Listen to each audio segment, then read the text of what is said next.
जो अपनी आज 25 मार्च है। और जो हम पढ़ने वाले हैं मैं आपको ओवरव्यू दे देता हूँ। इसकी पीडीएफ आपको अगर चाहिए तो मतलब नीचे ग्रुप का लिंक है, वहाँ पे जाके आपको टेलीग्राम के वहाँ पे जाकर आपको पीडीएफ मिल सकती है। तो मैं ओवरव्यू देता हूँ क्या क्या हम पढ़ने वाले हैं। जो हम पहले पढ़ेंगे, हम पढ़ेंगे सीजीआई अंडर आरटीआई में सीजीआई आता है कि नहीं आता। Chief justice of India, new chief justice India में आए हैं तो उनको देखेंगे कि वो आरटीआई के अंदर आते हैं या नहीं आते हैं। तो पहले न्यूज़ से रिलेटेड है। दूसरा सीजीआई का पॉइंट कैसे किया जाता है, वो कोलोजियम सिस्टम क्या है जैसे पॉइंट किया जाता है, उसको चेक करेंगे। उसको फिर चेक करेंगे हम राइट टू इन्फॉर्मेशन के साथ मिलकर, मतलब वो राइट टू इन्फॉर्मेशन के अंदर आते हैं नहीं आते हैं। नेक्स्ट न्यूज़ जो आती है वो आती है म्यूटेशन, क्योंकि अभी ड्यूबल म्यूटेशन मतलब इंडिया में मिलने लगा है, दोनों तरह के स्ट्रेन मिलने लगे हैं। तो म्यूटेशन क्या होता है। तीसरी न्यूज़ है इलेक्ट्रॉन बॉन्ड, जो आपके इलेक्ट्रोल बॉन्ड है। अभी सुप्रीम कोर्ट ने क्या बोला है कि आने वाले टाइम में इलेक्ट्रो बॉन्ड हम ख़त्म कर देंगे इलेक्शन से पहले पहले, की प्रॉब्लम क्रिएट ना हो। तो इलेक्ट्रॉन बॉम्ब क्योंकि उन पे कुछ इशू हैं, वो इशू चेक करें, कंसर्न्स हैं वो चेक करेंगे क्या क्या कंसर्न्स हैं कि इलेक्ट्रो बॉन्ड होते हैं कैसे, मतलब उनको बाहर रखा गया है आपका इन्फॉर्मेशन एक्ट से, मतलब राइट टू इन्फॉर्मेशन एक्ट से बाहर रखा गया है। तो वो चेक करेंगे। फिर गांधी पीस प्राइज़ देखेंगे, क्योंकि गांधी पीस प्राइज़ अनाउंस हुआ है। किस किस को ये आपको कमेंट में बताना है। एक को मैं बता दूंगा कौन है। एक है आपके शेख आपके मुजबूर रहमान उनका नाम है। तो उनको मिलाया तो उनके बारे में थोड़ा जान लें, क्योंकि मोदी जी उनकी मतलब की एनिवर्सरी है, वहाँ पे वो बांग्लादेश जा रहे हैं और इनको गांधी पीस प्राइज़ भी दिया गया है। तो ये कौन है, कैसे हैं, मतलब तो इनके बारे में क्या क्या इन्होंने किया है। तो ये हम पूरी इन्फॉर्मेशन इनके बारे में देख लेंगे। एक पर्सन को और दिया गया है, उसको कमेंट में आपको बताना है वो किसको मिला है गांधी पीस प्राइज। तो we start from our Hindu. Hindu पे हम स्टार्ट करते हैं। पहली न्यूज़ आती है कि जस्टिस एन वी आपका रमना, ये एक 48 सीजीआई इंडिया के होंगे आने वाले टाइम पे, क्योंकि 24 अप्रैल के आसपास जो बोडबुले जी हैं वो रिटायर कर जाएंगे और न्यू चीफ जस्टिस इंडिया होंगे एन वी आपका रामना, और 48 नंबर उनका होगा। तो कुछ उन पर एलिगेशंस लगे थे, क्योंकि कैडर जो आते हैं आंध्र प्रदेश के कैडर से आते हैं आंध्र प्रदेश। तो जो आंध्र प्रदेश के सीएम है उन्होंने इन पे कुछ करप्शन चार्जेस लगाए थे, पर उस एलिगेशन को माना नहीं गया, क्योंकि सीएम पे खुद कुछ एलिगेशंस है। ऐसे तो किसी को एलिगेशन लगाना उसे प्रूफ करना एक डिफरेंट थिंग है। तो इन पे कुछ एलिगेशन लगे थे, तो उसके बाद भी सीजीआई बना दिया गया। एक नोटिस भी लिखा था, मतलब आंध्र प्रदेश के जो आपके सीएम है उन्होंने नोटिस भी लिखा था कि इन्हें नहीं बनाना चाहिए, पर उस पर कोई बात नहीं, उसे टाल दिया गया है। और ये सीनियर लीडर थे और ये 48 में चीफ जस्टिस ऑफ इंडिया होने वाले हैं। तो आपको बस इतना याद रखना है। तो हमें क्या पढ़ना है, चीफ जस्टिस ऑफ इंडिया बनता कैसे है, क्या वो राइट टू एक्ट के अंदर आता है। फिर double mutation virus variant found in India. Double mutation क्या, कि इंडिया में जो पुराना सार्क जो कोविड 2 वाला उसके वेरिएंट मिल रहे हैं और दूसरे भी वेरिएंट मिलने स्टार्ट हो गए हैं। तो डबल एक तरह से म्यूटेशन स्टार्ट इंडिया में चालू हो गया। एक तो वो भी म्यूटेट कर रहा है और नया वाला वायरस आ रहा है वो भी म्यूटेट करना स्टार्ट कर दिया। फिर राज्यसभा ने अप्रूव कर दिया bill empower the Delhi lieutenant governor, जो पावर देगा पोजीशन ने वॉकआउट कर दिया। तो शायद वो पास हो गया है बिल। तो उसमें क्या है कि कोई भी एग्जीक्यूटिव एक्शन लेने से पहले आपको लेफ्टिनेंट गवर्नर की ज़रूरत होगी, और ये चीज़ एक चीज़ गलत है। क्यों गलत है एक चीज़ ये, आप खुद बताओ। डेमोक्रेटिक गवर्नमेंट क्या होती है, पब्लिक द्वारा चुनी गई है। आप पब्लिक द्वारा चुनी हुई गवर्नमेंट की पावर कम कर रहे हो और आप अपनी पावर को इंक्रीज कर रहे हो, तो एक गलत चीज़ है। हमारी डेमोक्रेसी क्या बोलती है, for the people by the people of the people.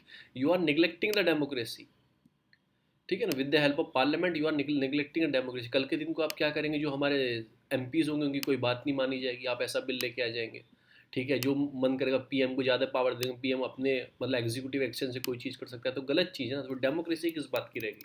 तो यहीं पर चीज़ आती है कि पार्लियामेंट्री फॉर्म ऑफ गवर्नमेंट क्या बोलते हैं, कि पार्लियामेंट के द्वारा, कि पार्लियामेंट्री फॉर्म स्टेट में भी चलती है वाली पार्लियामेंट्री फॉर्म ऑफ गवर्नमेंट, वहाँ स्टेट लेजिस्लेटिव होती है पावर में। तो उनके द्वारा जो चीज़ बनाई जाए, ठीक है ना। तो आपने एक स्टेट लेजिस्लेटिव जो दिल्ली है, जो आपकी यूनियन टेरिटरीज है दिल्ली और आपकी पुडुचेरी, ये दो यूनियन टेरिटरी जिसके पास स्टेट लेजिस्लेटिव असेंबली है, जिसके पास लेजिस्लेटिव असेंबली है, तो उनको अपने अकॉर्डिंग वर्क कर देना चाहिए था। तो इसमें इनकी सारी पावर इनसे ले ली जाएगी, इस एक्ट में ऐसा बताया गया। फिर आता है excluding India from Moscow talks. अभी मॉस्को में टॉक्स हुई थी तालिबान और आपका अफगानिस्तान और भी नेशन थे, पाकिस्तान चाइना, बहुत सारे नेशन थे, पर इंडिया उसमें कहीं नहीं था। तो अफगानिस्तान ने क्या बोला है कि आपने गलत किया है, एक अफगानिस्तान मिनिस्टर ने, कि आपने एक्सक्लूड किया इंडिया को, क्योंकि इंडिया का बहुत बड़ा योगदान है। कहाँ पे योगदान है, अफगानिस्तान के अंदर बहुत बड़ा योगदान है। कितना सारा डेवलपमेंट इंडिया ने किया, मैं प्रीवियस क्लास में बता चुका हूँ, पर इस क्लास में रिपीट नहीं करूँगा, आने वाले फ्यूचर क्लास में, क्योंकि अफगानिस्तान पीस टॉक चलती रहेगी, 1-2 दिन बाद उसे हम डिस्कस कर लेंगे क्या क्या डेवलपमेंट किए हैं। तो क्या बोल रहे हैं कि अफगानी जो है वहाँ की जो प्रेसिडेंट है मिस्टर घानी, उन्होंने क्या बोला है वहाँ के प्रेसिडेंटियल, वहाँ की हम दोबारा इलेक्शन कराते हैं अगर तालिबान सीज फायर को मानता है, मतलब कि शांति तरफ जाता है, सीज फायर को मानता है, तो वो भी टेक पार्ट कर सकता है इलेक्शन में। अब तालिबान भी कर सकता है टेक पार्ट, दोबारा इलेक्शन हम कराते हैं। तो कुछ ऐसी इन्होंने बात की है। तो एक पहल हुई है कि पीस की तरफ जाने के लिए, गवर्नमेंट में उनको शामिल करने के लिए। हम आते हैं अपने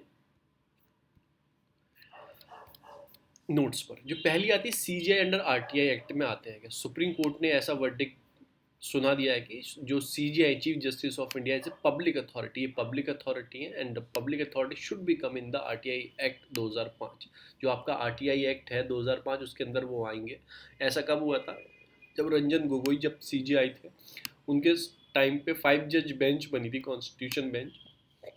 उसने ये फैसला सुनाया था कि supreme court is a public authority and the office of the CGI is a part and the parcel of the institute, hence the CGI आपका मतलब supreme court is a public authority, so it is the office of CGI. देखो, supreme court एक public authority है, उसके अंदर ही office CGI का है, तो सीजीआई भी किस में आएंगे? आपका आरटीआई के अंदर आएंगे। Judiciary can not function is the totally insulation of the जजेस enjoy the constitution post and discharge the public duty. ये सब चीज़ें। However right to privacy is an important aspect to balance the transparency while deciding to give out the information from the office of CGI of India. RTI cannot use the tool of surveillance and that judicial independency had to be kept in mind while dealing the transparency. इन्होंने बोला है कि ठीक है, हम RTI से हम अंदर आएंगे, आरटीआई में इंफॉर्मेशन ले सकते हैं, पर आपको जुडिशियल की इंडिपेंडेंसी का भी ख्याल रखना है जब आप कोई इंफॉर्मेशन प्रोवाइड करवा रहे हो कि इस पर हार्म ना आए जुडिशरी के ऊपर। Only the issue related to appointment of judge and the Supreme Court held that only the name of the judge recommended to the collegium, जो recommended करता है, collegium recommended करता है for the appointment can be disclosed, not a reason। तो name disclose कर देंगे, कोई collegium ने कोई नाम रिकमेंडेड किया है, उसका नाम डिस्क्लोज कर देंगे किस किस के नाम ने रिकमेंडेड किए हैं। फिर क्या होता है, अब ये आरटीआई के अंदर आता है। आरटीआई एप्लीकेशन आप फाइल कर सकते हो सीजीआई से, कोई इन्फॉर्मेशन चाहिए, अगर वो इन्फॉर्मेशन लग रही है रिलेवेंट है, कोई हार्मफुल इंडिपेंडेंसी फ़र्क नहीं पड़ेगा, तो हम आपको वो इन्फॉर्मेशन आपको दी जाएगी। अंडर आरटीआई 2005 में उसमें बताया गया है कि जो हर पब्लिक अथॉरिटी है, मतलब कि public authority provide the information to the people, request अगर कोई पीपल करेगा उसे इन्फॉर्मेशन प्रोवाइड की जाएगी। पब्लिक अथॉरिटी इंक्लूड द मतलब कि बॉडी हो, कॉन्स्टिट्यूशन की बॉडी हो या कोई मतलब अंडर द कॉन्स्टिट्यूशन हो, सारी पब्लिक अथॉरिटी में आती हैं। Article 124 of the constitution deal with the establishment of supreme court of India. तो आर्टिकल 124 है, वो डील करता है किस चीज़ से? सुप्रीम कोर्ट का एस्टेब्लिशमेंट से। इन्फॉर्मेशन कौन कौन सी इंक्लूड हो सकती है? मतलब कि कोई फॉर्म हो, material form including a record, document, memo, email, किसी फॉर्म में आपको देनी पड़ेगी। Ruling the example of other body, मतलब सब चीज़ें, कुछ जैसे political party, number of school, trust, public private partnership, ठीक है ना, इन्हें रिसिस्ट किया गया है categorisation as the public authority under the act, इन सबको उसके अंदर रखा गया है। पर मैं आपको एक इन्फॉर्मेशन दे दूं कि जो इलेक्ट्रल बॉन्ड वाली बाद में बता दूंगा। However it is the office to those the prime minister president which the public authority under the RTI act had often denied information quoting the separate observation by the supreme court. कुछ ये चीज़ें हैं, आप ध्यान रखना इन चीज़ों का। और central bureau investigation out from the preview of right to, ये बाहर आता है, ये एग्जेम्पशन दिया गया था 2011 में। तो सीबीआई नहीं आता है आपका। चीफ जस्टिस अब किस में आता है? वो पब्लिक उसमें आरटीआई एक्ट के अंदर आएंगे। फिर एक कोलोजियम सिस्टम होता है जिससे अपॉइंटमेंट जज की जाती है। तो मैं आपको कुछ हिस्ट्री बताता हूँ उस कोलोजियम सिस्टम की। ये सिस्टम को ट्रांसपेरेंसी रखने के लिए और and the not by the act of parliament by the provision of the constitution से कोलिजन सिस्टम डेवलप किया गया। ठीक है ना। फर्स्ट जज केस हुआ था 1981 में। इसमें क्या किया था, चीफ जस्टिस की recommendation on the judicial appointment with transfer can be refuse by the आपका कोग्जेंट रीजन। पहले क्या होता था, अगर कोई कोलिजम मतलब चीफ जस्टिस की रिकमेंडेशन भेजी है, ये कोलिजम जजों का ही होता है, अगर वो भेजते हैं कोई रिकमेंडेशन भेजते हैं तो पहले वो क्या करते हैं, डिनाई कर सकते थे फर्स्ट जज केस में। फिर सेकंड जज केस है, supreme court introduce the collegium system, second जज केस में इंट्रोड्यूस किया गया। होल्डिंग द कंसल्टेशन इसमें ली गई और कंसर्न्स लिए गए। It edit not the CGI individual.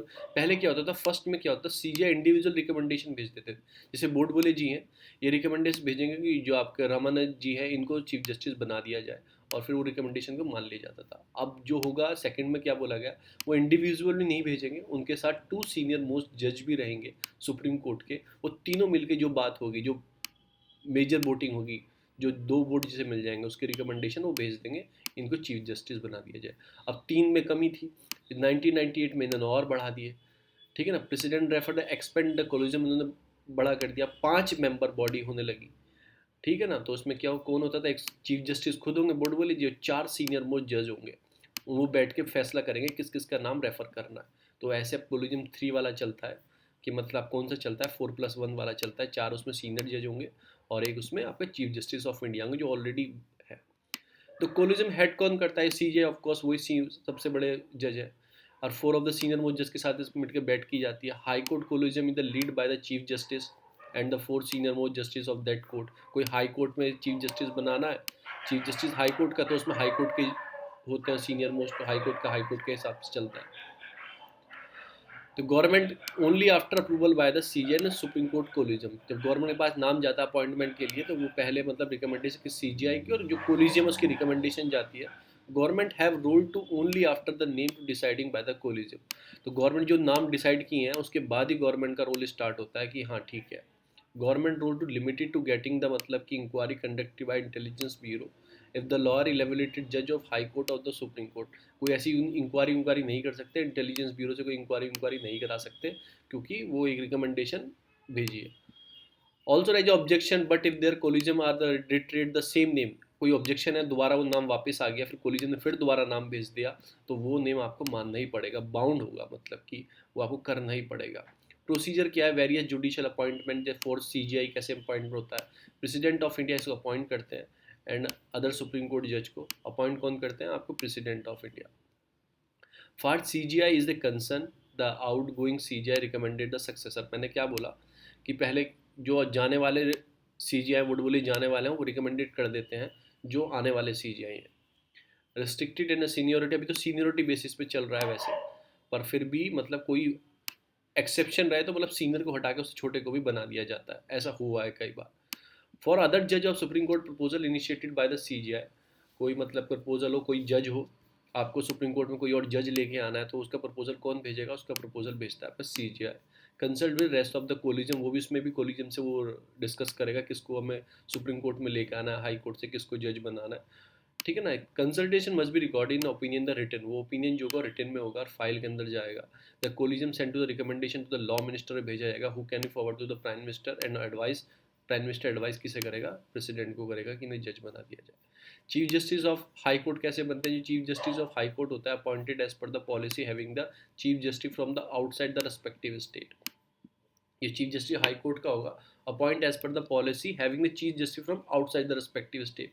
कोलिजम taking the elevation, वही सेम प्रोसीजर होता है, जिस स्टेट से आ रहा है, जिस स्टेट में जा रहा है कोई जज, जैसे आंध्र प्रदेश का जज गुजरात में भेजा जा रहा है हाई कोर्ट में, वो दोनों जज होंगे जो जा रहे हैं कोलिजम में, और भी कुछ होगा, उन सबकी बात 3 अलग होंगे, वही 4+1 का ही रहेगा। तो बैठ के बात करते हैं, recommendation send to the chief minister who advise the governor to send the proposal of law minister. तो ऐसे कुछ चीज़ें की जाती हैं। तो इसमें क्या था, क्रिटिसिज्म क्यों किया जाता था, क्योंकि ट्रांसपेरेंसी नहीं थी, नेपोटिज्म था, अपना फेवर करते थे अपने जानने वाले का, और मतलब कि इम्ब्रोलमेंट था, पब्लिक कंट्रोवर्शियल था, कुछ प्रॉब्लम हो जाती थी, ये बस। सेवरल टैलेंट जजेस पीछे रह जाते थे, एडवोकेट पीछे रह जाते थे, जो कम टैलेंट थे उनको आगे कर दिया जाता था। फिर गवर्नमेंट ने एक सिस्टम, गवर्नमेंट सोचे भाई इसे टेक ओवर कर लेना चाहिए, गवर्नमेंट एक लेके आती है नेशनल जुडिशियल अपॉइंटमेंट कमीशन, 2015 में लेके आती है, पर कोर्ट इसे गलत बोल देते कि आप ट्रांसपेरेंसी मतलब कि जुडिशरी में इंडिपेंडेंसी को कम कर रहे हो, एग्जीक्यूटिव एक्शन ला रहे हो, तो इसको हटा दिया जाता है, क्योंकि बेसिक स्ट्रक्चर है ना अपना, एग्जीक्यूटिव जुडिशरी और आपका लेजिस्लेटिव तीनों अलग होने चाहिए। तो इंडिपेंडेंसी आप कम कर रहे हो, तो इस पे अनकॉन्स्टिट्यूशन बता के ख़त्म कर दिया गया था। रिलेटेड कॉन्स्टिट्यूशन प्रोविजंस हैं, आर्टिकल 124(2) है आपका, इंडियन कॉन्स्टिट्यूशन प्रोवाइड द जज of the supreme court appointed by the president, ऐसा लिखा हुआ है, after a consult with the such a number of जज of the supreme court and high court in the state as per the president made deem to necessary for the propose. ये necessary है propose करना, 270 में ये high court के लिए हो जाता है। Consult the chief justice of India and governor of the state in the case of appointment जज other than the chief justice of the high court.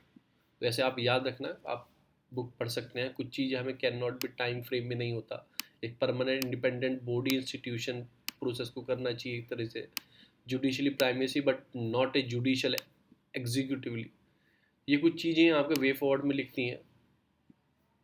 फिर आता है म्यूटेशन। म्यूटेशन क्या होता है कि जो आपका आरएनए स्ट्रक्चर होता है, क्या आपका राइबोन्यूक्लिक एसिड होता है, उसमें कुछ चेंज करता है। म्यूटेशन क्या होता है, जैसे वायरस म्यूटेट कर रहा होता है ना, म्यूटेट करने मतलब एक दूसरे शरीर में म्यूटेट कर रहा होता है, आपके शरीर में मेरे शरीर में म्यूटेट कर रहा होता है, तो उसमें क्या करता है, अपने वो म्यूटेट करते करते वो कुछ गलतियाँ कर देता है।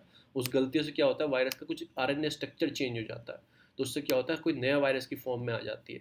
तो वही अब कोविड क्या कर रहा है, वो म्यूटेट करता जा रहा है, कुछ गलतियाँ करता जा रहा है। तो कैसे वो म्यूटेट कर रहा है, आपका जो आपका म्यूटेशन है ना, आपका राइबोन्यूक्लिक एसिड में वो वायरस म्यूटेट कर रहा है आपका, change in the sequencing with the molecules are arrange. ठीक है ना। तो SARS CoV 2 is the virus that cause the कोविड-19। RNA is the important biological आपको मैक्रोमोलिकुलर है that present in all the biological cell में प्रेजेंट रहता है। तो जो म्यूटेशन चल रहा है ना आपका, वो आपका आरएनए में चल रहा है। The principle involve synthetic of protein and carrying the message of instruction. तो आरएनए काम करता है सिंथेसाइज करना प्रोटीन को और मैसेज कैरी करना, मतलब इंस्ट्रक्शन जो भी मिल रहा है उसको, मैसेज को आरएनए का काम रहता है। फॉर डीएनए के लिए जो भी आपको इंस्ट्रक्शन मिल रहा है डीएनए के लिए आपको कैरी करना। अब डीएनए क्या रहता है, ये ऑर्गेनिक केमिकल रहता है जिसमें आपकी जेनेटिक इन्फॉर्मेशन होती है। क्या होती है इसमें, जेनेटिक इन्फॉर्मेशन होती है and instruction for the protein synthesisation. अब कर कौन रहा था, आरएनए कर रहा है प्रोटीन का सिंथेसाइजेशन, और उसे मतलब उसे इंस्ट्रक्शन कौन दे रहा है, उसे डीएनए दे रहा है। डीएनए में आपका जेनेटिक इन्फॉर्मेशन होती है, इसमें नहीं होती है आपका आरएनए में। तो वो आरएनए में चेंज करा है म्यूटेट करके, and often have the virus make a mistake while making a copy itself. जैसे दूसरी जगह की कॉपी डेवलप कर रहा है, वहीं पे कोई मिस्टेक कर दे रहा है और वो चेंज हो रहा है, स्ट्रेन चेंज हो रहा है। तो आरएनए के जो स्ट्रक्चर है उसमें थोड़ा म्यूटेट कर रहा है वो। Only if the mutation result significance can change in the protein structure and cause the disease alter. तो आपको क्या है कि जो आरएनए काम किया प्रोटीन को इधर उधर करना, तो प्रोटीन के वो स्ट्रक्चर में उधर उधर चेंज कर दे रहा है आपने, और म्यूटेट दूसरी बॉडी में दूसरे तरीके से बार बार कर पा रहा है। तो ये न्यूज़ थी फ्रंट पेपर से। हम चलते हैं अब सीधे एडिटोरियल में, बीच में कोई न्यूज़ नहीं आई है। एडिटोरियल भी इतने खास नहीं है, पुरानी न्यूज़ पे ही बेस पे इन्होंने एडिटोरियल दे दिए। बस आपको कुछ एग्जाम्पल याद रखने हैं। एक तो पहला जो आया आपका कि इंडिया ने आपका स्ट्रेन किया, मतलब कि किस चीज़ से, आपका वोटिंग करने से, मतलब जो ह्यूमन राइट काउंसिल की यूएनएचआरसी की वोटिंग हुई है अगेंस्ट द श्रीलंका। जो वहाँ पे तमिल्स थे ना, श्रीलंका में तमिल्स थे, तो उन पर कुछ अत्याचार किए गए थे, उनमें ह्यूमन राइट वॉल्यूशन जीनोसाइड किया गया था। तो उसके अगेंस्ट केस गया था यूएनएचआरसी में, तो United nation human right council में कुछ केस गया था। कल मैंने इस बॉडी के बारे में आपको पढ़ाया था, तो आज रिपीट नहीं करेंगे। तो केस इसमें गया था, और तो ये श्रीलंका हेल्प मांग रहा था इंडिया की, क्योंकि इंडिया उसका मेंबर है। 43 मेंबर्स होते हैं उसमें, जो यूएनजीसी जनरल असेंबली से चुने जाते हैं। तो उसका इंडिया मेंबर है 2019 से, और 2 कंसेक्यूटिव पीरियड तक बन सकते हैं, यानी कि अब बन जाएंगे 3 साल, फिर अगले साल भी, उसके बाद नहीं बन सकते। 2 कंसेक्यूटिव पीरियड के बाद नहीं बन सकते, फिर टर्म आएगा इन फ्यूचर में, जब टर्म आएगा घूम के, जब सब बन जाएंगे उसके बाद हम बन सकते हैं, ऐसा कुछ इसमें रूल्स रेगुलेशंस है। तो हेल्प मांग रहा था कि हमारे फेवर में वोट करो, पर इंडिया क्या गया, उस मीटिंग में ही नहीं गया। क्यों नहीं गया, क्योंकि इंडिया कंसर्न करता है कि जो हमारे मतलब तमिल्स हैं, वो इंडियन तमिल्स हैं जिनके ऊपर अत्याचार हुआ था। तो अभी तमिलनाडु में इलेक्शन भी है, एक इलेक्शन वोटिंग सिस्टम भी है। तो उन पे उसमें हम मीटिंग में गए ना, हमने खिलाफ वोट किया ना हमने फेवर में किया, हम मीटिंग से बाहर ही रहे। तो ये कुछ चीज़ें इन्होंने बताई हैं कि इसमें क्या बताया कि इंडिया ने क्या किया, डिप्लोमेटिक लूज कर दिया। इंडिया हैज़ की not to lose the diplomatic space. जो श्रीलंका आपका फेवर कर सकता है क्योंकि आपके पास में है, क्योंकि अगर आपको स्टेन करना है चाइना को, मतलब कि कंट्रोल करना है, both side the meaningful devolution of Tamil aspirant. ये बात बोल रहे हैं कि तमिल हमारी तरफ भी है और उनकी तरफ भी है। हम इनके भी, जो हमारी तरफ तमिल्स हैं, इनके भी कुछ रिलेटिव उधर की साइड रहते हैं, क्योंकि ये भी इंडियंस हैं, ये भी इंडियंस थे किसी टाइम पे।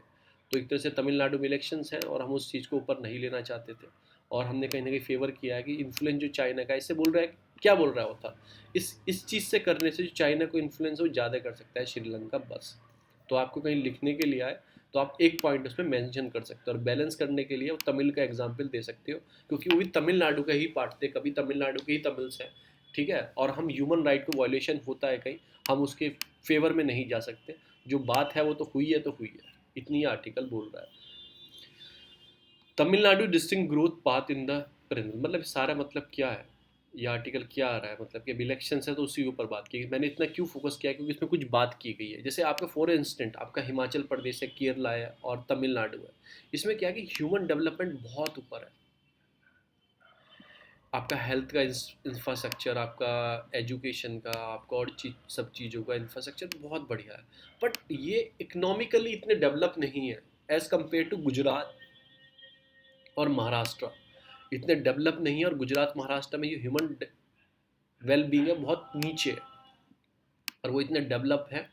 तो ऐसा क्यों है, ये इतने डेवलप भी नहीं है, मतलब इकोनॉमिकल डेवलप भी नहीं है, और फिर भी इनका ह्यूमन जो कैपिटल है, ह्यूमन जो इनका वेलबींग है वो बहुत अच्छा है in compare to Maharashtra Gujarat. वो इतने इकोनॉमिकल डेवलप्ड है, इतना बड़ा जीडीपी है उनका, और उसके बाद भी उनका ह्यूमन जो है बहुत ही इतना अच्छा नहीं है। उसका सबसे बढ़िया रीजन है तमिलनाडु का। हमने कुछ एग्जाम्पल लिए हैं, क्योंकि तमिलनाडु अब केरला को भी पीछे करता जा रहा है। ऐसा क्यों हो रहा है? एक तो उनके मैनेजमेंट जो है ना, मतलब combined related high level of human development with economic dynamic. वो फोकस रखते हैं कि उनके मैनेज करते हैं, वो चीज़ों को कैसे मैनेज करते हैं, उनका जो चीज़ें रहती है ह्यूमन डेवलपमेंट पर इकोनॉमिक डायनामिक चीज़ें वो रखते हैं। ठीक है ना। Political mobilization in the state, मतलब जो जो स्टेट की पार्टी भी होती है ना, वो ना गाय भैंसों के ऊपर रॉ लॉ या रूल ना बना के, मैंने बताया ना वो कि गाय को मारोगे उसके ऊपर लॉ ना बना के, वो क्या करते हैं, वो कोई महिला को कोई परेशानी ना उसके ऊपर लॉ लेके आते हैं, हेल्थ सेक्टर अच्छा रहे। तो उन्होंने कुछ ये चीज़ें बताई है कि एक स्टेट क्या बना रहा है वो काउ प्रोटेक्शन लॉ, एक स्टेट क्या बना रहा है कि वुमेन प्रोटेक्शन लॉ, तो कोई डिफरेंस हुआ ना। तो उन चीज़ों पे वो ध्यान देता है उनकी जो पॉलिटिकल्स है। और सबसे बड़ी चीज़ क्या है कि वो प्रिविलेज देते हैं higher education rather than in primary education पे इतना ध्यान नहीं, वो हायर एजुकेशन को बहुत बेटर करने के ऊपर ध्यान देते हैं। तभी आपको ये जितने भी साउथ इंडियन, मतलब साउथ की तमिलनाडु के सुंदर पिचाई, इतने सारे इंस्टीट्यूशन, अब्दुल कलाम, ये वो सब, तो वो इसलिए ही वहाँ से इतने सारा टैलेंट निकल पाता है, क्योंकि हायर एजुकेशन पे वो बहुत ज़्यादा ध्यान देता है। और ऐसे ही वो ना कि प्राइमरी पे ना टर्सरी हेल्थ केयर पे बहुत ध्यान देते हैं, जो बहुत बेकार है। टर्सरी हेल्थ की सबसे बड़ा सेक्टर होता है, क्योंकि टर्सरी में बहुत बड़ा हेल्थ केयर सिस्टम है, तो उस पर बहुत ज़्यादा ध्यान देते हैं, और प्राइमरी हेल्थ केयर पे भी देते हैं, पर इन कंपेयर टू टर्सरी जो हायर चीज़ है उस पर बहुत ज़्यादा ध्यान देते हैं।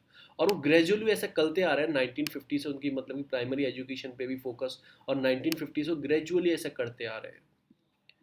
तो इन्होंने कुछ चीज़ बोली है तो अपने स्टूडेंट के लिए, और फिर जो गरीब स्टूडेंट होते हैं, जो S T S C O B C backward class से आते हैं, उन्हें हॉस्टल प्रोवाइड कराना, तो वो बहुत अच्छे से कर पा रहे हैं मेंटेन हॉस्टल देना गरीब को। क्योंकि क्या है, अगर if you provide the basic thing to the backward classes, तो क्यों नहीं वो पढ़ेगा, बिल्कुल पढ़ेगा। उसके बाद बेसिक थिंग नहीं, उसके बाद खाने के लिए पेट में नहीं है, रहने के लिए नहीं है, तो क्या वो उसके बाद सब चीज़, इन सब चीज़ को छोड़ के, बेसिक रिक्वायरमेंट को छोड़ के, क्या वो पढ़ सकता है? मुझे तो नहीं लगता पढ़ सकता है, क्योंकि स्वास्थ्य नहीं है उसके पास, रहने के लिए घर नहीं है उसके पास, तो वो क्या पढ़ेगा? वो किस पे ध्यान देगा? वो खाने पे ध्यान देगा अपने, कि मुझे शाम को खाना खाना है, कहीं से लाना है, शाम को मुझे रहना है, घर बनाना है, मुझे कैसा भी बनाना है। आप उन्हें हॉस्टल प्रोवाइड करवा रहे हो, बेसिक एम्यूनिटीज़ प्रोवाइड करवा रहे हो, वो फिर किस पे ध्यान देते हैं? पढ़ाई पे ध्यान देते हैं। और जो तमिलनाडु है उसके जो इंडिकेटर्स हैं वो केरला से भी अच्छे होते जा रहे हैं स्पीडली, अभी इतने बराबर नहीं पहुंचे, बट जो परसेंटेज लेवल है आगे बढ़ने का तमिलनाडु के, बहुत अच्छे होते जा रहे हैं। इन्होंने एग्जाम्पल दिया है, तो एक नया केरला खड़ा हो रहा है साउथ में। अभी हम केरला को मोटेलिटी रेट में, ये मैनेटरी आपका मेटिनल मोटेलिटी रेट में, लो इन्फेंट में, आपको फर्टिलिटी रेट में भी केरला को बहुत अच्छा बताते थे। पर अब तमिलनाडु भी उसी बेसिस पे आगे बढ़ता जा रहा है, इन्होंने ये चीज़ बोली है। और सोशल आपको पॉपुलर मेजर लिए गए हैं वहाँ पे, planning commission India which task force specially for the health care बनाई गई है, investment in public health infrastructure ensure किया गया है, सोशल आपके इंक्लूसिव पूल बनाए गए हैं, तो ये कुछ चीज़ें एक्सपेंड किया गया है, कुछ मील स्कीम को मैंने आपके मेटेनरी आपको बेनिफिट प्रोवाइड किए गए हैं, तो कुछ चीज़ें हैं। कुछ उनकी प्रॉब्लम्स हैं, तमिलनाडु ऑल्सो विटनेस तो रिलेटेड अ बेटर आपका diffusion of gain of labour, अभी लेबर का इशू था तो उसे बहुत अच्छे से उन्होंने कंट्रोल किया है। वेजेस लेबल और सोशल मतलब प्रोटेक्शन दी है फॉर लेबर के लिए।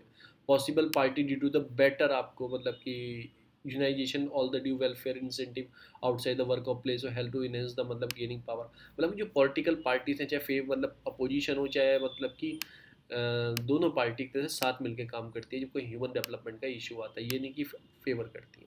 तो ये कुछ स्टेप हैं आप लिखने के लिए, आपके लिए अच्छा रहेगा, आप लिख सकते हो इन स्टेप को। फिर आता है नेशनल फिल्म अवार्ड। हमारे वहाँ इतने जरूरी तो नहीं है किसको दिया गया, उधर कंगना रनावत को भी दिया गया, उन्हें बेस्ट एक्ट्रेस का अवार्ड दिया गया, धनुष को बेस्ट एक्टर का अवार्ड दिया गया। तो कंगना रनावत तो आप थोड़ा सोच सकते हो। कौन कराता है, नेशनल आपका मिनिस्ट्री ऑफ कल्चर शायद कराती है, ये नेशनल या आईबी कराती है, मुझे पता नहीं है। एक बार आप चेक कर लेना, कमेंट में ज़रूर बताना आईबी कराती है या फिर आपका कल्चर कराती है। तो ये मिनिस्ट्री सेंट्रल मिनिस्ट्री की रहती है, नेशनल फिल्म अवार्ड रहते हैं। तो कंगना रनावत जी को मिला थे, क्वेश्चन मार्क आपके माइंड में आ सकता है। तो चलो मैं उस पर कमेंट नहीं करूँगा, इससे फ़ायदा क्या मिलता है। एक तो हमारा जो कल्चर है आपके, जैसे मलयालम हो गया, तमिल हो गया, तेलुगु हो गया, मराठी हो गया, बंगाली, इसको एक रिकोगनाइजेशन मिलती है पूरे वर्ल्ड में। अब राजस्थान के, जम्मू कश्मीर के तो नहीं जानता धनुष कौन है। अगर उन्हें नेशनल मतलब फिल्म अवार्ड मिलेगा तो धनुष पता लगेगा कि तमिलनाडु के हैं, कि रजनीकांत के दामाद हैं, उनकी बेटी से शादी हुई है। उनकी मूवी देखोगे आप, फिर उस समझोगे हाँ अच्छी मूवी बनाते हैं, अवार्ड मिला है। तो उन चीज़ों से एक मतलब कि ग्लोबल, नॉट नेशनल, एक ग्लोबल रिकोगनाइजेशन मिलती है। क्योंकि नेशनल फिल्म अवार्ड आते हैं, ये नहीं कि इंडिया में मूवी देखी जाती है, चाइना में हमारी देखी जाती है, और जगह कंट्री में हमारी मूवी, पाकिस्तान और जितने भी हैं उसमें देखी जाती है, इवन वेस्टर्न कंट्री में भी इंडियन मूवी देखी जाती है। तो उससे एक रिकोगनाइजेशन मिलती है। देर आफ्टर रीच द मतलब कि वर्ल्ड, मतलब कि wide audience in digital platform में उनको सर्च करना स्टार्ट कर दी। जैसे उन्हें अवार्ड मिला कि धनुष कौन है आपकी, वित्रिमरन कौन है, विजय आपका सितुपति कौन है।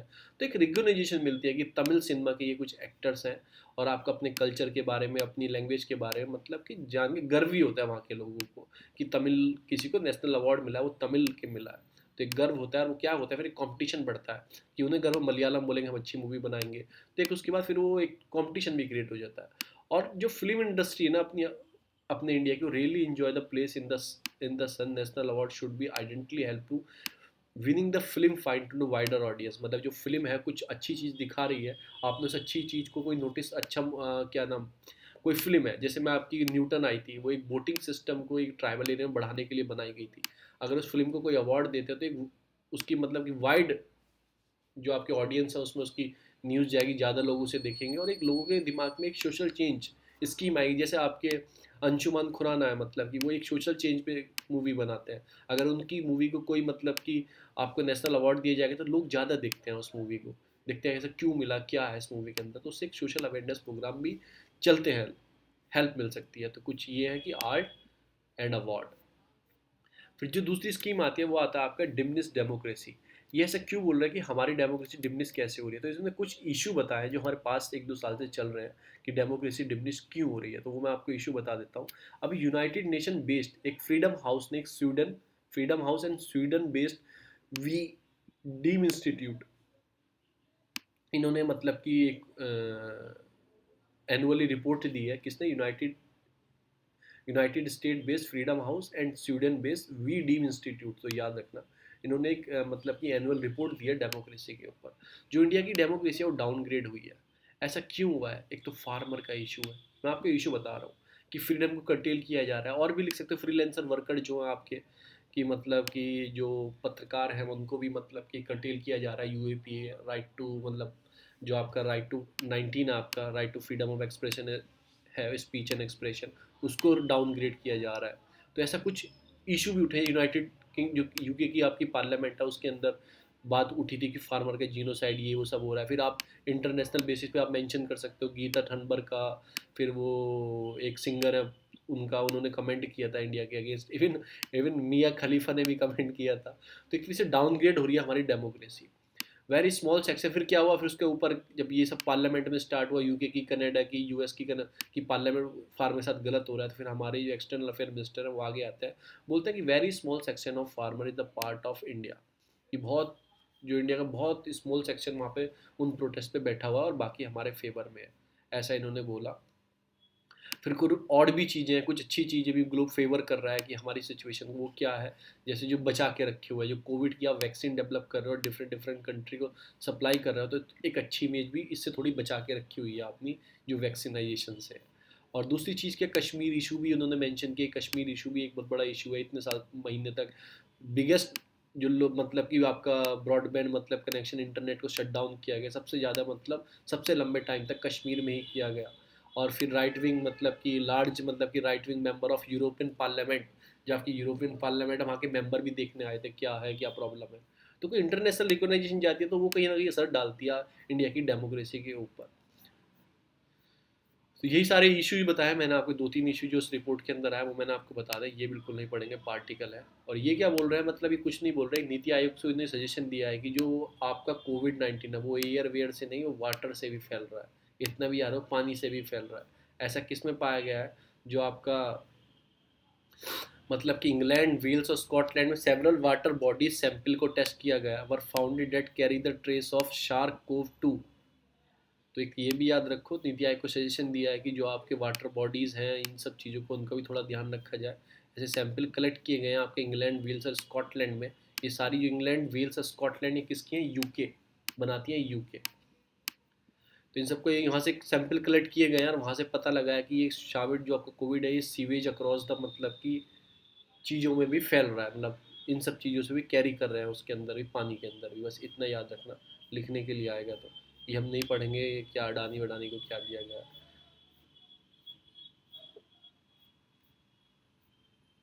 और क्या न्यूज़ आती है,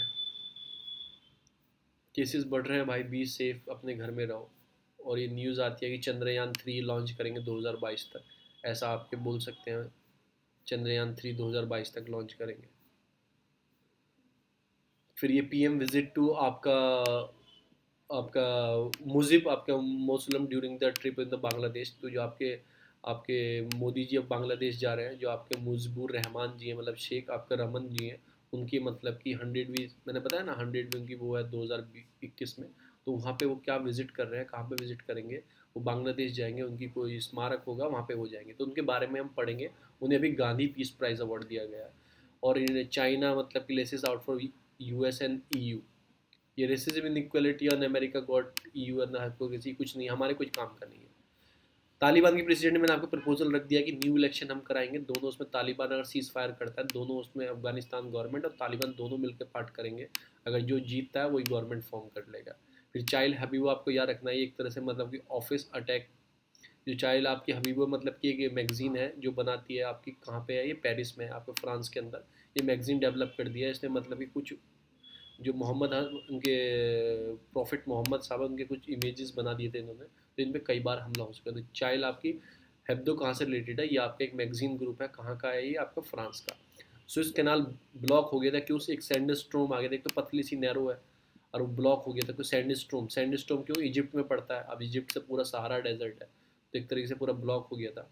तो वो आपको बताना है कनेक्ट किसे करता है स्विस कैनाल, कनेक्ट किसे करता है। देखो इधर एक सी है, इधर एक सी है, और इधर भी एक सी जा रही है, मतलब इधर गुल्फ है, तो गुल्फ का नाम बताना है कौन सा है, और कनेक्ट किसे करता है, कब स्टार्ट हुआ था स्विस के नाम। फिर no digital tax if the food sold मतलब विया इंडिया आर्म। अगर इंडिया में मतलब कि इंडिया का सामान इंडिया में बेचा जाएगा, कोई इंडियन आर्म्स तो उस पर कोई डिजिटल टैक्स नहीं दिया जाएगा, ऐसा इन्होंने बोल दिया। और सारी कोई न्यूज़ हमारे काम की नहीं है। इनका नाम याद रखना, चोपड़ा का, ये मतलब कि जेवलिंग के Neeraj Chopra perfect role model है, मतलब हमारे एक तरीके से जेवलिंग थ्रो में, तो जेवलिंग के प्लेयर हैं, याद रखना। फिर मैं आपको भवानी, वो आपको फेंस कोई गेम होता है, तलवारबाजी का कोई गेम्स होता है वो, तो उससे लड़ती है भवानी, पहली इंडियंस है, उनका नाम याद रखना। तो मैं आपको क्या बताने वाला हूँ, इलेक्ट्रल बॉन्ड बताने वाला हूँ। अभी क्या है, सुप्रीम कोर्ट रोक लगाने वाली है इलेक्ट्रल बॉन्ड में, तो वो न्यूज़ थी, मैंने ध्यान नहीं दिया बताने से, पर वो न्यूज़ है पेपर में। तो इलेक्ट्रल बॉन्ड पहले बताऊंगे, राइट टू इन्फॉर्मेशन में आते हैं कि नहीं आते हैं। ऐसा CIC मतलब कि led body for the implement of right to, ये CIC बॉडी होती है, इम्प्लीमेंट करती है आपका RTI को। Rule that disclose the identity of electoral bond scheme donor will not serve any large public interest. अगर हम नाम बताते हैं किसी डोनर का, कौन पैसे दिए हैं पार्टी को, तो कोई पब्लिक इंटरेस्ट का वो नहीं है, will violate the provision of act itself. तो मतलब कि लार्ज पब्लिक इंटरेस्ट तो है नहीं है कोई, तो हम नाम भी नहीं बताते, और जो एक्ट है उसका भी मतलब एक उल्लंघन करता है, क्योंकि जो इलेक्ट्रल बॉन्ड है उन्हें सेक्शन 8 के अंदर रखा गया है, सेक्शन 8 के अंदर रखा गया है किसके, RTI एक्ट है। इतना पैसा मिल चुका है, इतना बस याद रखना, ये SBI और हमारे इंडिया के सिटीजन को ये अलाउड है। कॉर्पोरेट ले सकते हैं, हम कोई इंडियन सिटीजन ले सकते हैं, कॉर्पोरेट कोई इंडियन फर्म है चाहे विदेश के ऊपर है, इंडिया में रजिस्टर्ड कंपनी एक्ट से, वो ले सकती है, और SBI के थ्रू ले सकती है, और जो भी उसकी पॉलिटिकल पार्टी है उनको दे सकती है। अब तक इतना पैसा आपका 6,210 करोड़ रुपये टिल 2020 तक दिया गया है।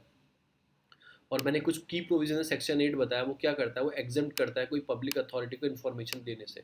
अगर इसके अंदर कोई चीज़ रख दी जाएगी तो आपको इन्फॉर्मेशन प्रोवाइड नहीं की जाएगी, क्योंकि क्या बोलता है कि ये सीक्रेट कुछ चीज़ें हैं, कुछ उन्हें ओपन नहीं किया जाएगा, तो इसके अंदर ये इन्फॉर्मेशन है। फिर अर्ली 2020 में जो CIC है directed that the centre to reveal the name of the electoral bond scheme donor.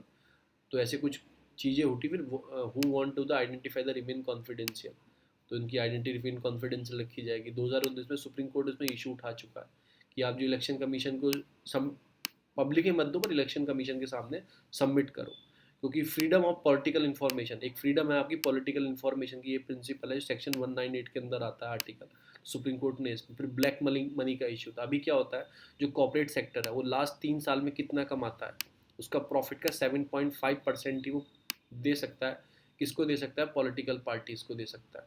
तो ऐसी चीज़ें थी, वो कैप था, जो कैप था वो हटा दिया गया था, तो कैप एलिमिनेट कर दिया गया था। तो उससे क्या थी, और फंडिंग होने लगेगी, ब्लैक मनी जितनी है लोगों को पार्टी को देने लगेंगे, और उस ब्लैक मनी से वो फ़ायदा लेंगे तो वाइट मनी बनाना स्टार्ट कर देंगे। तो ऐसे प्रॉब्लम आ सकती है। फिर डिफेटिंग टू ट्रांसपेरेंसी नहीं है, कोई नाम रिवील नहीं हो रहा, कुछ नहीं हो रहा, कुछ भी हो सकता है। फिर आपके एसिमेट्रिक अपने opacity, government always the position to know the donor. अब किसी 100 करोड़ रुपए दे रहा है तो गवर्नमेंट नाम जानना चाहिए कौन आदमी है इतना बड़ा, तो ठीक है ना। तो वो तो कार्ड लेके आया 100 करोड़ का, उसने गवर्नमेंट को दे दिया, तो गवर्नमेंट को तो पता है ना, हमें तो नहीं पता किसने दिया, पर एसबीआई को पता है। और हम तो कार्ड लेके, मैंने किसी ने कोई बिजनेस मैंने वो बॉन्ड परचेज किए, और बॉन्ड परचेज के अमित शाह के पास गया वो, और बोला कि सर मेरे 100 करोड़ के बॉन्ड है आप रखो, तो नाम तो पता लग गया ना उन्हें पॉलिटिकल पार्टीज़ को, तो उसके लिए फेवर में आएंगे तो फेवर करेंगे उसका। फिर इलेक्टोरल बॉन्ड होते क्या, यहाँ से प्री का काम स्टार्ट होता है, ऊपर मीन्स का काम। ये बॉन्ड होते हैं जो फाइनेंशियल इंस्ट्रूमेंट मतलब पॉलिटिकल पार्टीज को दिए जाते हैं। कैसे होते हैं, किस फॉर्म में होते हैं, 1,000 रुपये, 10,000 रुपये, 1 लाख, 10 लाख, 1 करोड़, इसी फॉर्म में होते हैं। आपको 10 करोड़ देने हैं तो 1-1 करोड़ के 10 खरीदने होंगे आपको सर्टिफिकेट, जो बॉन्ड होते हैं, विदाउट एनी मैक्सिमम लिमिट, कोई मैक्सिमम लिमिट नहीं है। एसबीआई के पास पावर है, ठीक है ना, उसी में आप खरीद सकते हो। और जब खरीद लोगे एसबीआई से आप, तो 15 दिन की वैलिडेशन होगी, 15 दिन के अंदर आपको किसी पार्टी को वो बॉन्ड दे देना है कि पार्टी ने जमा कर दे, उसके बाद उनकी वैलिडिटी खत्म हो जाएगी। कोई रजिस्टर्ड पॉलिटिकल पार्टी उन्हें खरीद सकती है जिसको 1% वोट मिले हो। कितने वोट, 1% वोट मिले हो लोकसभा और या फिर स्टेट लेजिस्लेटिव के इलेक्शन में, कोई भी पॉलिटिकल रजिस्टर्ड पॉलिटिकल पार्टीज और उसे 1% वोट मिले हो, या लोकसभा के इलेक्शन हो, एमपी के या एमएलए के। परचेज बाय एनी पर्सन, कोई भी खरीद सकता है, who are be citizen of India not foreign, और इनकॉपरेटेड स्टेब्लिश इन इंडिया, उसका कोई कॉपरेट ऑफिस है इंडिया में स्टेब्लिश है, for a period of 10 days each of the month of January, April, July. ये इंपॉर्टेंट नहीं है कि इन मंथ के शुरू के 10 दिनों में आप खरीद सकते हो, जो मेंशन की गई है, मतलब बाय द सेंट्रल गवर्नमेंट ने मेंशन किया है। The people is light individual can buy bond either singly और जॉइंटली, आप सिंगल भी खरीद सकते हो और जॉइंटली भी खरीद सकते हो, 2 आदमी मिलकर भी खरीद सकते हैं।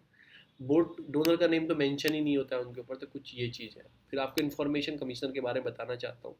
ये क्या है कि फॉर्मेशन कब हुई थी, 2005 में जब एक्ट आया था। ये कोई कॉन्स्टिट्यूशन बॉडी नहीं है। चीफ सेंट्रल इन्फॉर्मेशन कमिश्नर जो होता है, कंपोजिशन क्या होता है, एक चीफ इंफॉर्मेशन कमिश्नर होता है और उसके साथ 10 तक सेंट्रल इंफॉर्मेशन कमिश्नर हो सकते हैं, उससे ज़्यादा नहीं होने चाहिए। चाहे 4 हो 5 हो, पर 10 से ज़्यादा नहीं होनी चाहिए। अपॉइंटमेंट कौन करता है, प्रेसिडेंट करता है।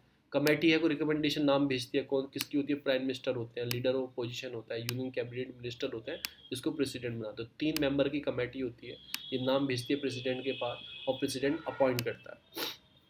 टेन्यूर क्या होता है, अभी तक क्या था कि टेन्यूर इनका मेंशन था कि 5 साल, 6 साल, मेंशन था 65 साल तक के ऊपर थे, और नॉट एलिजिबल थे रीअपॉइंटमेंट के लिए, कि एक बार आप बन गए तो दोबारा आपको नहीं बनाया जाएगा, जैसे सीजीआई होता है। पर अभी क्या हुआ, गवर्नमेंट क्या लेके आई, कुछ चेंजेस लेके आई।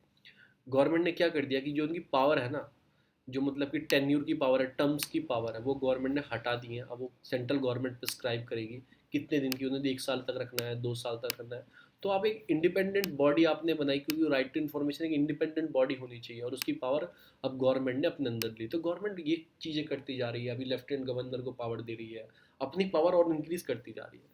अब पावर एंड फंक्शन क्या होता है इसका, कि रिसीव, कोई इंक्वायरी आई उसको रिसीव करना, उसको इन्फॉर्मेशन कमीशन मतलब आपने आरटीआई फाइल करी, आपके पास ड्यूटी होती है, कोई इन्फॉर्मेशन है उसको प्रोवाइड करना, या आपने आरटीआई फाइल की है। और कुछ पब्लिक ऑफिस होते हैं, उसमें सीओ मोटो पावर होती है इसके पास, अपनी मतलब अपने आप इन्फॉर्मेशन को बताने की। फिर कुछ इन्फॉर्मेशन होती है जैसे सिविल कोर्ट में summoning requiring the document, while enquiring the commission है, कुछ इसके पास सिविल पावर भी होती हैं। अगर ये कोई इन्फॉर्मेशन को मतलब पाना चाहते हैं तो इनके पास पावर होती है, किसी भी मतलब कि इंस्टीट्यूशन को, किसी भी आपके बॉडी को ये लेटर लिख के भेजेंगे, आप समन करो, डॉक्यूमेंट दो, हमें क्या क्या इन्फॉर्मेशन है। तो इनके पास कुछ सिविल पावर भी होती है। और मैं बता रहा हूँ मैक्सिमम 1 मंथ के अंदर आपको इन्फॉर्मेशन देनी होती है। कोई अर्जेंट इशू है, उसकी हेल्थ के ऊपर, उसकी लाइफ के ऊपर कोई थ्रेट है, तो 48 आवर के अंदर आपको इन्फॉर्मेशन प्रोवाइड करनी होती है। वो मेंशन करोगे, फॉर्म भरोगे, उसमें लिखना पड़ता है आपको। फिर गांधी पीस प्राइज़ अवार्ड ये मिनिस्ट्री ऑफ कल्चर देती है। अभी अप्रैल 2020 में मिलना था कि लॉकडाउन था, तो उसकी वजह से आगे बढ़ा दिया गया था, 21 में नाम आया। ये स्टार्ट कब हुआ था? गवर्नमेंट ने स्टार्ट किया था 1995 में, ड्यूरिंग द मतलब कॉमरेशन of 125 birth anniversary of Mahatma Gandhi, तब ये स्टार्ट हुआ था। And social economical political transformation through the non violence, कोई ऐसा करता है नॉन वायलेंस, ऐसे कुछ चेंजिंग लाता है, सोशल इकोनॉमिकल पॉलिटिकल ट्रांसफॉर्म लाता है, उसे दिया जाता है। 1 करोड़ रुपए दिया जाता है इसमें। Sitting to the school and the plague, इसमें मतलब कि कुछ सामान दिए जाते हैं, ट्रेडिशनल हैंडीक्राफ्ट हैंडलूम आइटम्स भी, तो 1 करोड़ रुपए और कुछ सामान दिए जाते हैं साथ में। इंडिविजुअल को दिया जाता है, ये कोई एसोसिएशन उसको मिलता है, इंस्टीट्यूशन उसको मिलता है, ऑर्गेनाइजेशन उसको भी मिलता है। It can be divided between 2 person. Institution अगर 1 करोड़ रुपये उसको ही डिवाइड करना है, कोई ऐसा नहीं कि ज़्यादा मिलेंगे। Open to all the person regarding, मतलब कोई भी पर्सन हो, चाहे वो किसी भी नेशन का हो। अभी देखा ना बांग्लादेश के जो थे वो पहले प्राइम मिनिस्टर, तो उन्होंने दिया गया।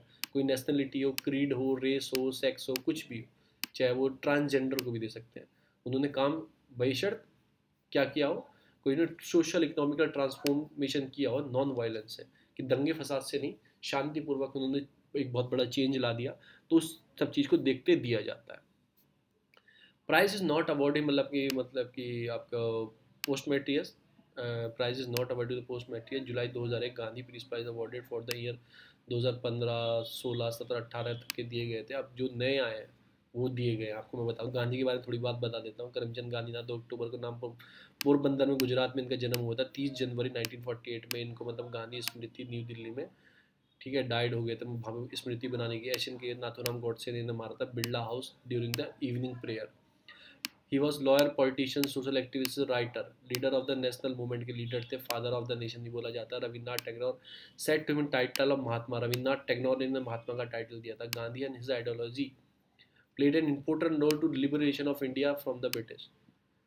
ठीक है ना, गांधी वर्क क्या है, जनरल लिखे हैं, ये इंपॉर्टेंट है। यंग इंडिया, आपका नवजीवन, हरिजन, हरिजन बंधु, इंडिया ओपिनियन 1 एंड 2, इन्होंने कुछ जनरल लिखे हैं। अब आपको क्या करना है, किस लैंग्वेज में थे आपको वो जाके सर्च करना है। कुछ बुक लिखी हैं आपका, हिंद स्वराज, आपके Satyagraha in South Asia, story of experiment of truth, autobiography है इनकी, पढ़ लेना, ये तो मैंने ही पढ़ी है। फाउंडेशन किया है कुछ नेटल इंडिया, जो कांग्रेस बनाई थी इन्होंने साउथ अफ्रीका में, ठीक है ना। फिर इन्होंने प्रोनेक्स सेटलमेंट किया था साउथ अफ्रीका में ही। फिर सत्याग्रह आश्रम अहमदाबाद में 1915 में इंडिया आ चुके थे, तब इन्होंने यहाँ पे हरिजन सेवक संघ 1962 में बनाया था। इस टाइम पे आपके वो पूना पूना पैक्ट हुए थे। फिर आपके सेवाग्राम आश्रम इन्होंने वर्धा में बनाया था 1936 में। तो ये कुछ चीज़ें याद रखना। अब शेख आपका मुजबूर रहमान कौन है? इनकी 100वीं एनिवर्सरी है, 17 मार्च 2022 को इनकी 100वीं एनिवर्सरी हुई है लास्ट ईयर ही, ठीक है ना। बांग्लादेश के ये रहने वाले हैं। और इन्हें सेलिब्रेटिंग किस फॉर्म में किया? आपकी जेत्रा पिता, एक तरह से महात्मा गांधी की तरह ही इन्हें जेत्रा पिता भी बताया गया है। और ये मजबूर रहमानी बांग्लादेश के महात्मा गांधी है। बॉर्न इन 1920 में आपका तुंगी पारा, इंडिया नाउ इन बांग्लादेश, उसमें तो इनके जन्म हुआ था। पहले इंडिया का पार्ट था तुंगी पारा। पास एक्सपायर हो गए थे ढाका में 1975 में, यानी कि जब हमारा युद्ध चल रहा था किससे, पाकिस्तान से। नहीं नहीं, इमरजेंसी थी 1975 में हमारे यहाँ, तो तब इनकी डेथ हो गई थी। ये फर्स्ट प्राइम मिनिस्टर थे, Bengali leader who become the first prime minister of Bangladesh 1972 में। जब 71 में बांग्लादेश बन गया था, तो 1972 75 में इलेक्शन हुए थे, तो पहले ही प्रेसिडेंट थे, ठीक है ना। इनकी जो शेख हसीना है, मतलब जो इनकी परिवार से आती हैं। He began the formally career 1949, को फाउंडर ऑफ अवामी लीग, ये याद रखना। 1949 में इन्होंने अपना पॉलिटिकल करियर स्टार्ट किया और अवामी लीग इन्होंने फॉर्म किया। He play crucial role to advocate आपका पॉलिटिकल ऑटोनॉमी ऑफ जो ईस्ट पाकिस्तान था, वेस्ट पाकिस्तान था, तो जो आपका वेस्ट पाकिस्तान था उसका होल्ड था ईस्ट पाकिस्तान पे। तो उस पॉलिटिकल ऑटोनॉमी को इन्होंने आगे लेने के लिए बहुत काम किया। जो Sheikh Hasina current prime minister है, ये डॉटर है, देखो उन्हीं के परिवार के, उनकी लड़की है, ठीक है ना। शेख आपका मजबूर रहमान की बेटी है, तो आप याद रखना।